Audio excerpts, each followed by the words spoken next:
નમસ્કાર મિત્રો, દેશ અને દુનિયાના સૌથી મોટા સમાચારમાં આપનું સ્વાગત છે। તો આજના તાજા સમાચાર મેળવવા માટે વિડીયોને અંત સુધી જોતા રહો અને આવા જ દરરોજના સમાચાર સૌથી પહેલા મેળવવા માટે આ ચેનલને સબસ્ક્રાઇબ કરવાનું ના ભૂલતા। તો મિત્રો આજના પ્રથમ સમાચાર વિશે વાત કરીએ તો લાંબા વરસાદના વિરામ પછી હવે અમરલાલ પટેલે વરસાદને લઈને આપી દીધી છે નવી આગાહી। ત્યારે ગુજરાત રાજ્યમાં વરસાદે તો લાંબો વિરામ લઈ લીધો છે અને હવે તો જ્યાં જુઓ ત્યાં બધા વરસાદની જ રાહ જોઈને બેઠેલા છે। લગભગ છેલ્લા 20 દિવસથી ગુજરાતમાં કોઈ મોટો વરસાદનો રાઉન્ડ આવ્યો નથી અને હવે વરસાદના મોટા રાઉન્ડને લઈને આવી રહી છે સૌથી મોટી આગાહી। લાંબા વિરામ બાદ હવે ગુજરાત રાજ્યમાં વરસાદ પડી શકે। જી હા મિત્રો, શું છે આગાહી, અમરલાલે શું કહ્યું છે નવા રાઉન્ડને લઈને વિસ્તારથી સમજીએ તો ગુજરાત રાજ્યમાં થોડા વિરામ પછી હવે ફરી એકવાર વરસાદી માહોલ જામવાની શક્યતાઓ સેવાઈ રહી છે। ત્યારે હવામાનના જાણકાર એવા અમરલાલ પટેલે મિત્રો જે આગાહી આપી છે તે મુજબ તમને જણાવી તેમના જણાવ્યા મુજબ ઓગસ્ટ મહિનાના જે અંતિમ દિવસો છે એટલે હવે જે આ છેલ્લા દિવસો આ મહિનાના બાકી રહ્યા હશે તેમાં હવામાનમાં મોટો પલટો જોવા મળી શકે। આટલું જ નહીં, આવનારો જે 9મો મહિનો એટલે સપ્ટેમ્બર મહિનો છે તેના શરૂઆતમાં પણ આ વરસાદનો જે રાઉન્ડ છે એ શરૂ રહી શકે। એટલે આ મહિનાના અંતિમ દિવસો અને આવનારા મહિનાના શરૂઆતી દિવસોમાં વરસાદનો નવો તબક્કો શરૂ થઈ શકે તેવું અમરલાલ પટેલે કહ્યું છે। તારીખ વિશે પણ તેમણે માહિતી આપી છે કે તારીખ 26 થી લઈને તારીખ 31 વચ્ચે ગુજરાતના હવામાનમાં મોટા પાયે પલટાઓ જોવા મળશે।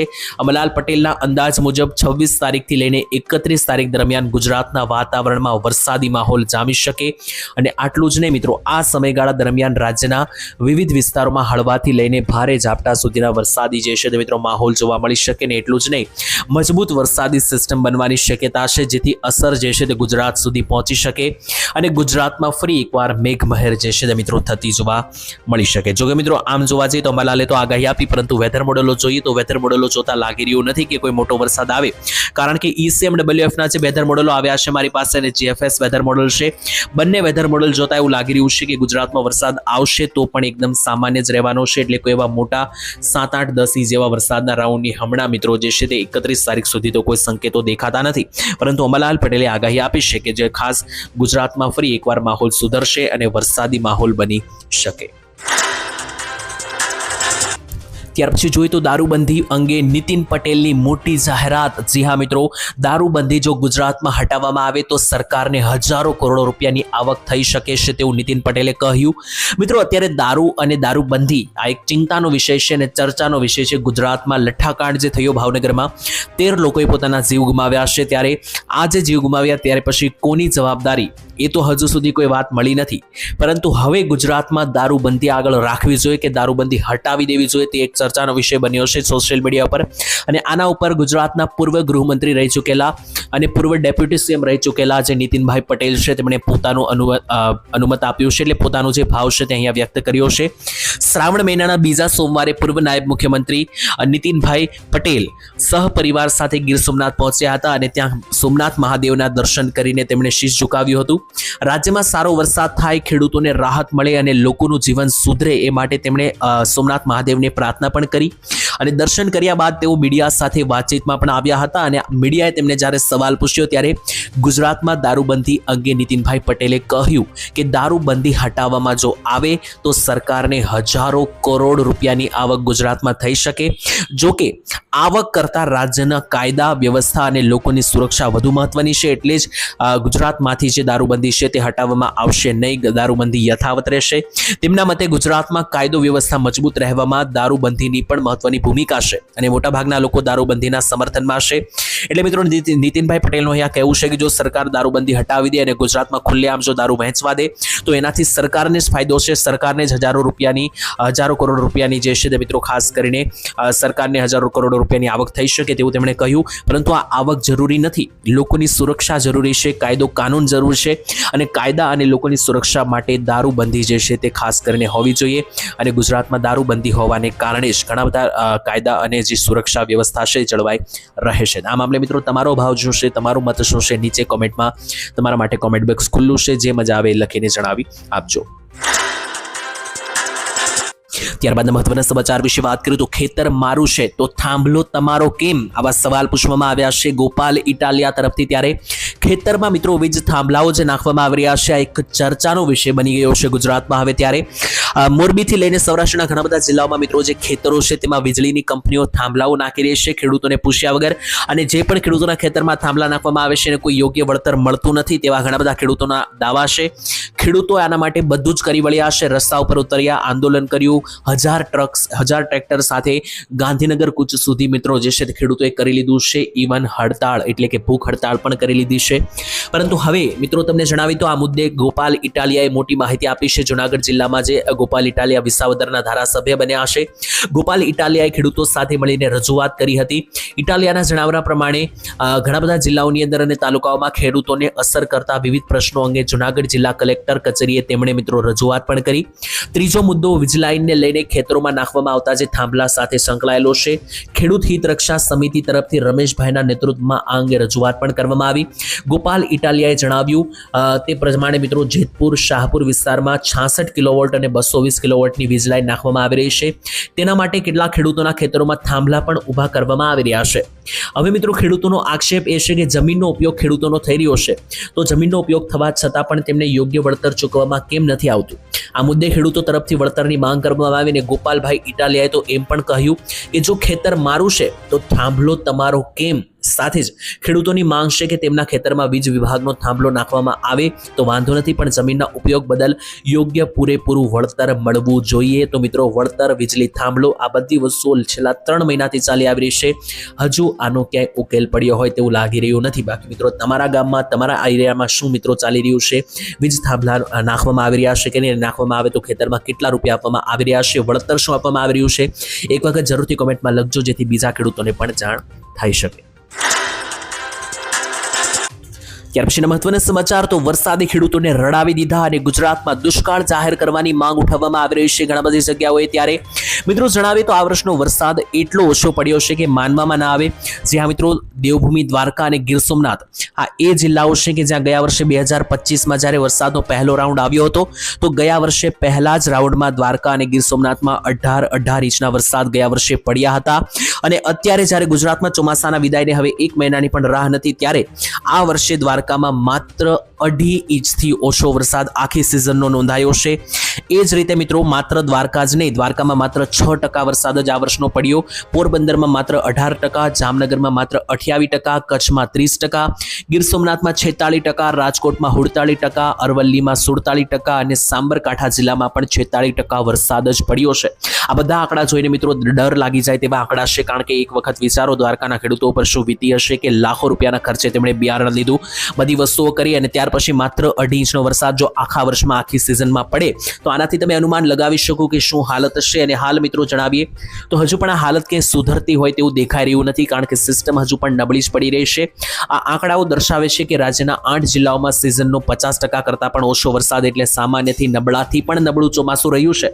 અને મિત્રો જણાવીએ ગયા વર્ષે આ જ બધા ભાગોમાં 100% વરસાદ પડ્યા હતા અને આ વર્ષે 20%, 6% સુધી મિત્રો માહિતી આવી રહી છે. ત્યારે આને લઈને મિત્રો દ્વારકાની અંદર ઘણી બધી જગ્યાએ કોંગ્રેસ તરફથી મિત્રો વિરોધ પ્રદર્શન પણ કરવામાં આવ્યું છે અને ખાસ તો મિત્રો માફી પણ માંગ કરવામાં આવી છે. એટલે કે ખેડૂતોને જે પણ નુકસાની ગઈ છે તો દુષ્કાળ જાહેર કરીને એ ભાગોમાં પાક નુકસાન સર્વે કરીને જેટલા પણ ભાગોમાં સર્વે કરી જે પણ નુકસાની ગઈ હોય, આખા વર્ષની મહેનત બરબાદ ગઈ હોય, ત્યાં સર્વે કરીને ખેડૂતોને યોગ્ય વળતર તાત્કાલિક ધોરણે આપવામાં આવે તેવી પણ માંગ ઉઠાવવામાં આ વર્ષે આવી રહી છે.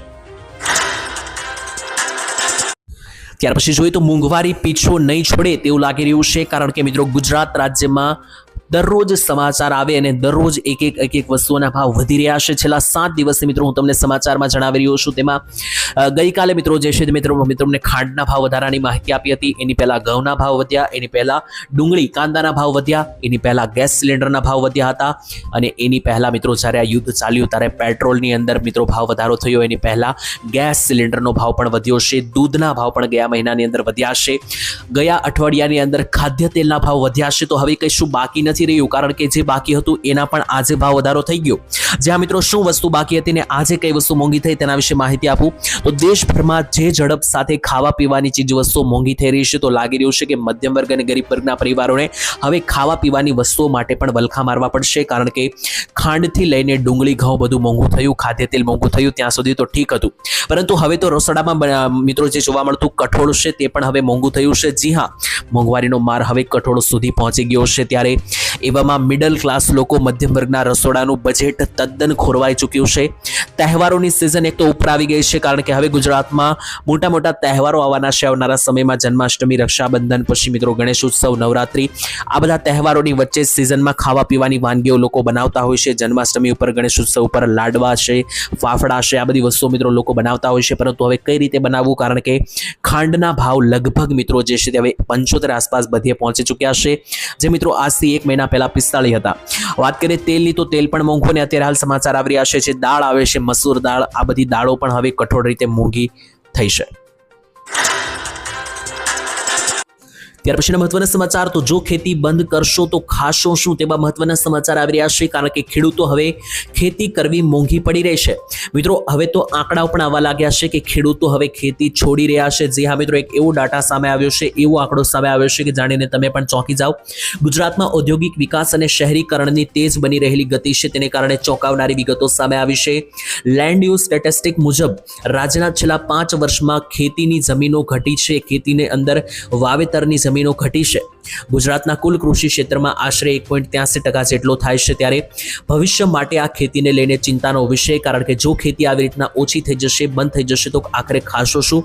કેન્દ્રીય મંત્રાલય તરફથી સરકારનો જે અહેવાલ છે તે મુજબ વર્ષ 2021માં રાજ્યમાં 124 લાખ એકર ખેતીલાયક જમીન હતી, જે ગયા વર્ષની અંદર જે છે તે ઘટીને 122 લાખ એકર થઈ ગઈ. અને અત્યારની જે માહિતી આવી રહી છે તે મુજબ તો જોઈએ તો મિત્રો અત્યારે સાબરકાંઠામાં સૌથી વધુ 43% અને જામનગરમાં 40% જેટલી જમીનો ખેતી માટે અડધી થઈ ગઈ છે, ઓછી થઈ ગઈ છે.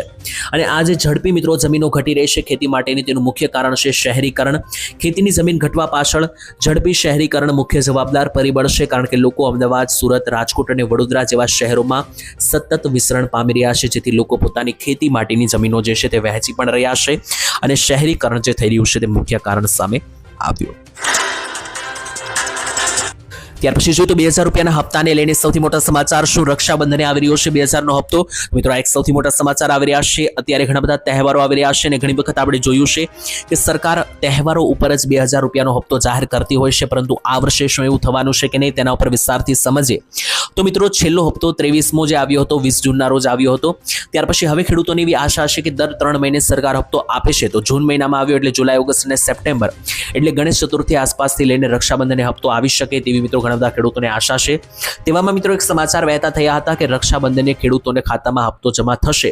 જોકે મિત્રો એને પીઆઈબી તરફથી જ્યારે દાવો કરવામાં આવ્યો, ફેક્ટ ચેક કરવામાં આવ્યું, ત્યારે એને નકારી કાઢવામાં આવ્યું છે. એટલે 2000નો હપ્તો 24મો જે છે તે રક્ષાબંધન ઉપર મળવાની જે માહિતી છે નકારી કાઢવામાં આવી છે. ચાલો મિત્રો તમને જણાવી દઈએ તો ખાસ સરકારે કોઈ પણ હજુ સુધી ઓફિશિયલી તારીખ જાહેર કરી નથી. આજે મિત્રો સમાચાર આવ્યા હતા, એને પીઆઈબી તરફથી નકારી દેવામાં આવ્યા છે. રક્ષાબંધન ઉપર આ હપ્તો આપવાને લઈને સરકારે કોઈ જાહેરાત કરી નથી, જે મામલે તમામ લોકોને ખબર હોવી જોઈએ.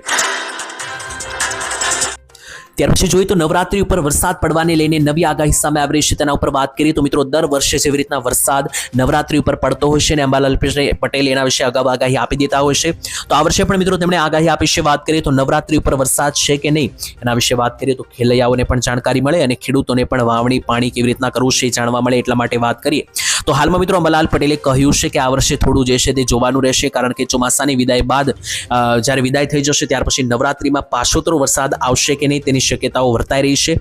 ખેલો અને એટલે કે મિત્રો જે ગરબાના રસિકો છે, ખેલૈયાઓ છે, તેમના માટે મહત્વની એવી નવરાત્રી દરમિયાન વરસાદ પડશે કે નહીં તેવો જ્યારે સવાલ પૂછવામાં આવ્યો, એનો અંબાલાલ પટેલે જવાબ આપતા કહ્યું કે આનો જે આધાર છે અલ્નીનો ઉપર રહેલો છે, એટલે આ વર્ષે ચોમાસામાં વરસાદ પડશે કે નહીં એની યોગ્ય ખાતરી હજુ સુધી નથી. અલ્નીનોની સ્થિતિને ધ્યાનમાં રાખીને અંબાલાલ પટેલ આવનારા સમયમાં જણાવશે, કારણ કે અલ્નીનો સક્રિય થવાનો છે આ વર્ષે, જે મિત્રો પાછોતરો વરસાદ ખાઈ જશે. એટલે પછી મિત્રો અલ્નીનો કેટલો સક્રિય છે અને નવરાત્રી ઉપર તેની કેટલી અસર થશે તેનો અભ્યાસ હજુ સુધી શક્ય નથી. આવનારા સમયમાં તેની પૂરી જાણકારી મળશે ત્યારે મિત્રો જે છે તે યોગ્ય રીતે સ્પષ્ટ કરવામાં આવશે.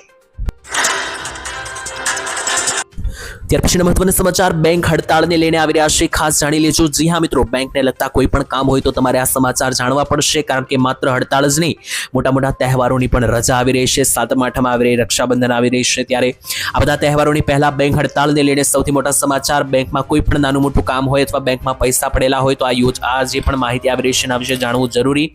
હડતાળનું મુખ્ય કારણ શું છે? તો મિત્રો, બેંક કર્મચારીઓ જે છે તે હડતાળ ઉપર ઉતરવાના છે, ત્યારે એનું મુખ્ય કારણ છે કે અત્યારે બેંક સોમથી શનિવાર સુધી ખુલ્લી હોય છે, ત્યારે સોમ, મંગળ, બુધ, ગુરુ અને શુક્ર જ માત્ર કામ કરવામાં આવે અને 2 દિવસની રજા આપવામાં આવે તેવી માંગ સાથે કર્મચારીઓ હડતાળ ઉપર ઉતર્યા છે. એટલે 5 દિવસનું જ બેન્કિંગ કામ કરવામાં આવે.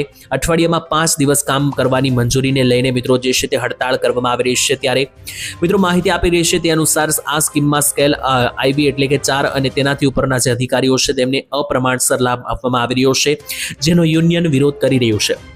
તો હવે હડતાળની તારીખ કઈ છે તેના ઉપર સમજાવું તો ભવિષ્યની હડતાળને લઈને ચેતવણી આપવામાં આવી છે. યુનિયને સ્પષ્ટ કર્યું છે કે જો તેમની માંગણીઓ આ રીતે સંતોષવામાં નહીં આવે તો આ આંદોલન ઉગ્ર બનશે. સૌથી પહેલા તો 28 સપ્ટેમ્બરની અંદર અર્ધવાર્ષિક એકાઉન્ટ ક્લોઝિંગ સમયે 3 દિવસની વધુ એક હડતાળ પણ કરવામાં આવશે. અને આટલું જ નહીં મિત્રો, 26 ઓક્ટોબરે અનિશ્ચિત મુદ્દતની હડતાળ પણ કરવામાં આવશે. એટલે જો તેમની માંગ સ્વીકારવામાં નહીં આવે તો અનિશ્ચિત સમયની હડતાળ એટલે કે જે હડતાળ થશે પછી કયા દિવસે બેંક ખુલશે તેની કોઈ પાકી ખાતરી નહીં, આવી હડતાળ પણ કરવામાં આવશે. તો મિત્રો, આ હડતાળની જે તારીખો છે તેની પણ જાહેરાત થઈ છે. હવે જોવાનું રહેશે કે તેમની માંગણીઓ સ્વીકારવામાં આવે છે કે નહીં, અને જો માંગણીઓ સ્વીકારવામાં નહીં આવે અને હડતાળ થશે તો બેંકના કામો ખોરવાઈ શકે, ઘણા બધા લોકોના ટ્રાન્ઝેક્શન અટકી પણ શકે, ધીમા પણ પડી શકે અને ઉપરથી તહેવારોની રજા અલગ.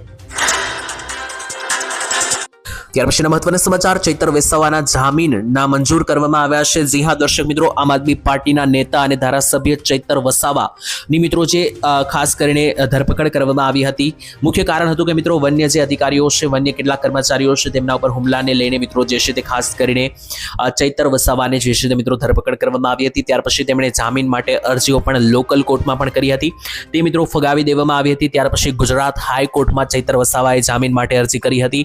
ચૈતર વસાવાને રાહત આપવાનો ઇનકાર કર્યો છે ગુજરાત હાઈકોર્ટે આમ આદમી પાર્ટીના એમએલએ ચૈતર વસાવાની બંને અરજીઓ ફગાવી દીધી છે. અત્રે જણાવવાનું છે કે લાંબી સુનાવણી બાદ ગુજરાત હાઈકોર્ટે આ ચુકાદો 24 તારીખે સંભળાવ્યો છે. 24 ઓગસ્ટના રોજ જામીનની અરજી જે છે તે નામંજૂર કરવામાં આવી છે અને હવે ચૈતર વસાવા પાસે સુપ્રીમ કોર્ટનો ઓપ્શન બચ્યો.